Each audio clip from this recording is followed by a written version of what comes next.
The first thing you should do when you're creating your online business is to choose what type of online business you want to have. The way to achieve this is by choosing a niche which will be the main topic you will speak and write about constantly. Based on this, I have chosen several aspects you should consider when choosing your online business niche.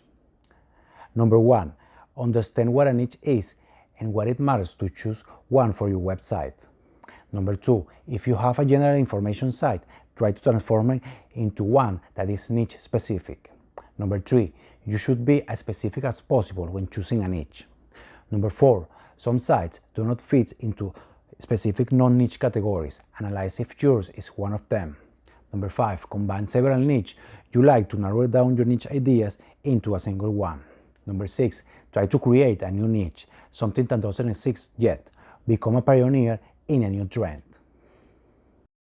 Thank you very much for watching this video. So make sure you subscribe to this channel so you can get much more free and valuable internet marketing information on a regular basis. Also make sure you subscribe to alert to be informed before other users when I publish a new content to this channel. Thanks again and goodbye.